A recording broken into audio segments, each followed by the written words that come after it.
नमस्कार दोस्तों, pre medical NEET exam के रिजल्ट्स को लेकर पूरे देश भर में हल्ला मच रहा है।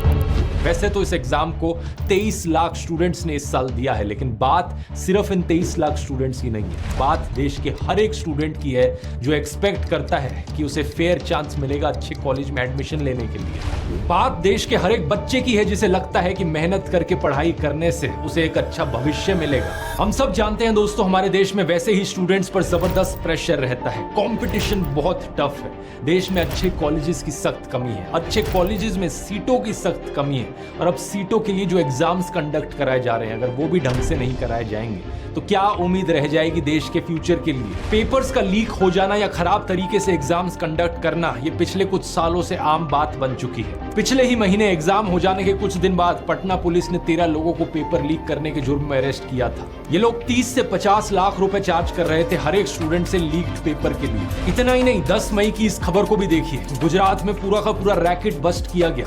एक एजुकेशन कंसल्टेंसी ओनर एक स्कूल टीचर और बीजेपी नेता के साथ मिलकर स्टूडेंट से 10-10 लाख रुपए चार्ज कर रहा था एग्जाम में मदद करने के लिए। पेपर लीक्स तो आज के इस नए भारत में इतनी आम बात बन चुकी है कि द इंडियन एक्सप्रेस की इन्वेस्टिगेशन ने बताया पिछले 5 सालों में 41 अलग अलग पेपर लीक्स देखने को मिले हैं, जिनकी वजह से 1.4 करोड़ जॉब सीकर्स की जिंदगियों पर असर पड़ा है। कितनी ही बार प्रोटेस्ट देखने को मिले हैं इन पेपर लीक्स को लेकर, इस बार भी देखने को मिले, और हमेशा की तरह इन प्रोटेस्ट को नजरअंदाज कर दिया जाता।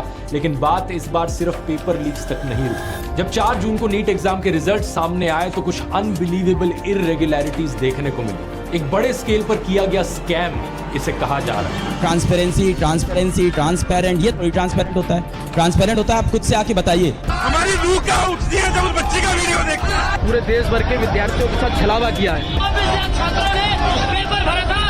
नरेंद्र मोदी जी, चुप्पी छोड़ो। बेटा कुछ बोल ना, तू पास तो हो जाएगा ना।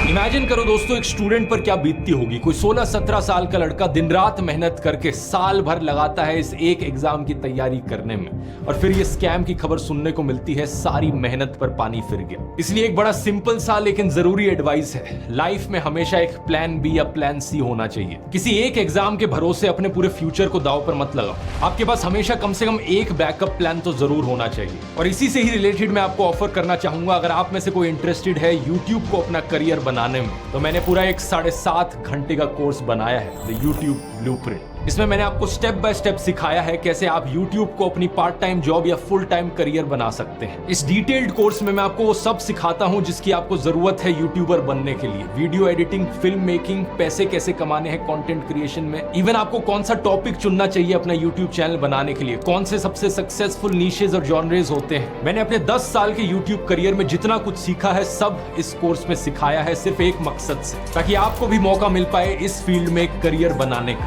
अगर आप इंटरेस्टेड है जरूर जाकर चेकआउट करिए। इसका लिंक नीचे डिस्क्रिप्शन में मिल जाएगा, या फिर आप इस QR कोड को भी स्कैन कर सकते हैं। और आप में से पहले 1000 लोगों के लिए 45% डिस्काउंट है। कूपन कोड इस्तेमाल कीजिए STUDENT45। तो जल्दी से जाकर चेकआउट कर सकते हैं। और अब टॉपिक पर वापस आते हैं। नीट यूजी का एग्जाम ये है national eligibility cum entrance test for undergraduates. ये देश भर के सारे मेडिकल, डेंटल और आयुष कोर्सेज का अंडर ग्रेजुएट्स एडमिशन एग्जाम है। देश में कराया जाने वाला इकलौता ऐसा एग्जाम। इससे पहले AIPMT का टेस्ट हुआ करता था, all India pre medical test. लेकिन जब वो होता था तो कई सारे मेडिकल कॉलेजेस और स्टेट्स के अपने अलग अलग प्री मेडिकल एग्जाम्स होते थे। इन सभी एग्जामों को एक एग्जाम से रिप्लेस करने के लिए नीट इंट्रोड्यूस किया गया 2013 में। शुरुआत में कई सारी स्टेट्स जैसे कि आंध्र प्रदेश, कर्नाटका, गुजरात, वेस्ट बंगाल, तमिलनाडु ने इसके खिलाफ प्रोटेस्ट किया था, इसलिए कई साल का समय लग गया और 2016 में जाकर ही पहला नीट एग्जाम कंडक्ट किया गया। पहले 3 सालों के जो नीट एग्जाम्स थे उन्हें ओवरसी किया गया था CBSE के द्वारा, लेकिन 2019 के बाद से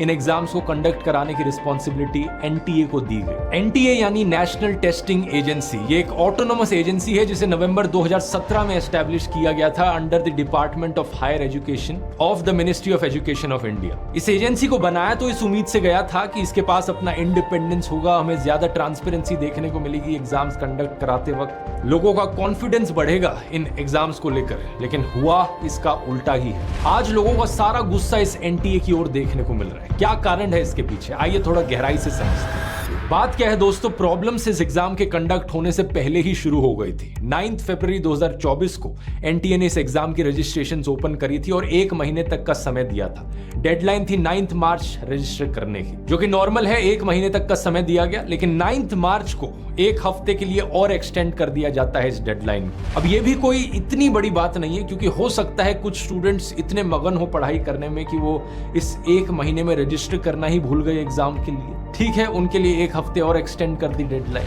लेकिन 1 महीने बाद और 9 अप्रैल को फिर से इस रजिस्ट्रेशन लिंक को खोला जाता है। 9 अप्रैल से लेकर 10 अप्रैल तक स्टेक होल्डर्स रिक्वेस्ट पर, और इसके बाद एक और बार एक करेक्शन विंडो दी जाती है 11 अप्रैल से लेकर 15 अप्रैल तक। ये किस स्टेक होल्डर की रिक्वेस्ट थी? इसके बाद एग्जाम कंडक्ट किया जाता है 5 मई को, और इसके बाद भी ढेर सारी पेपर लीक्स की खबरें आती हैं अलग अलग स्टेट से, कभी गुजरात से, कभी बिहार से, तो कभी उड़ीसा से। लेकिन असली मजाक शुरू होता है 4 जून को, जब रिजल्ट्स डिक्लेयर होते हैं। नीट का एग्जाम एक एमसीक्यू एग्जाम है जिसमें 4 अलग अलग सब्जेक्ट्स में सवाल पूछे जाते हैं, फिजिक्स, केमिस्ट्री, जूलॉजी और बोटैनिकी। हर एक सब्जेक्ट में 50 क्वेश्चन होते हैं, जिनमें से 45 अटेम्प्ट करने होते हैं, तो टोटल आउट ऑफ 200 180 क्वेश्चंस को अटेम्प्ट करना होता है। हर सही जवाब के मिलते हैं +4 मार्क्स, हर गलत जवाब के -1 मार्क। 3 घंटे 20 मिनट का समय दिया जाता है और मैक्सिमम मार्क्स जो पॉसिबल है वो 720 है। अब होता क्या है कि 67 स्टूडेंट्स फुल मार्क्स स्कोर करते हैं, 720 आउट ऑफ 720। सबके सबको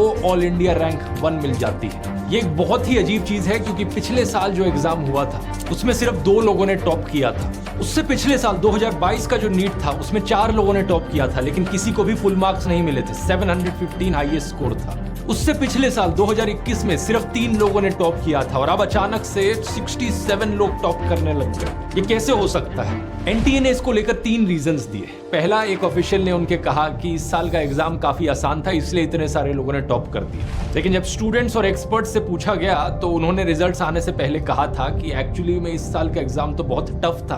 वो कह रहे थे कि जो स्कोर होगा वो नीचे जाएगा, कोई टॉप नहीं कर पाएगा। दूसरा, एनटीए ने कहा कि इस साल जो नंबर ऑफ कैंडिडेट्स थे वो कहीं ज्यादा थे। 3 लाख ज्यादा कैंडिडेट्स अपेयर कर रहे थे इस एग्जाम के लिए 2023 के कंपैरिजन में। तो क्योंकि ज्यादा कैंडिडेट्स थे इसलिए नेचुरली हायर स्कोर्स देखने को मिलेंगे। लेकिन तीसरा कारण सबसे इंटरेस्टिंग है। एनटीए ने कहा कि इतने सारे रैंक 1 इसलिए आए हैं क्योंकि 67 में से 50 टॉपर्स को इन्होंने ग्रेस मार्क्स दिए हैं।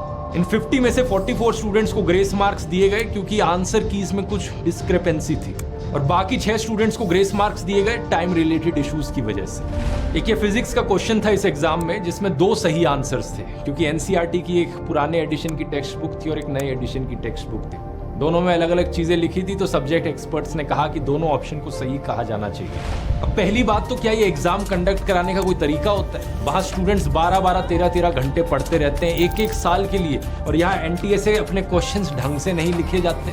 और दूसरा, ये कैसा एग्जाम है जिसमें 75% टॉपर्स सिर्फ इसलिए टॉपर्स बने हैं क्योंकि उन्हें ग्रेस मार्क्स मिले? इस चीज को थोड़ा और गहराई से देखते हैं। इस क्वेश्चन को देखो जरा। क्वेश्चन था कि इन दोनों में से कौन सी स्टेटमेंट करेक्ट है। पहली स्टेटमेंट है atoms are electrically neutral as they contain equal number of positive and negative charges. और दूसरी स्टेटमेंट है atoms of each element are stable and emit their characteristic spectrum. इस क्वेश्चन का सही जवाब है कि पहली स्टेटमेंट सही है और दूसरी स्टेटमेंट गलत है, यानी कि ऑप्शन नंबर 4। लेकिन एनटीए ने कहा कि हमें ऑप्शन 2 को भी करेक्ट मानना चाहिए, क्योंकि 2018 की जो एनसीईआरटी की किताब है उसमें इस स्टेटमेंट को लिखा गया है कि सारे एलिमेंट्स के एटम स्टेबल होते हैं। एनटीए ने कहा 13,000 से ज्यादा कंप्लेंट्स उन्हें इस क्वेश्चन को लेकर आई।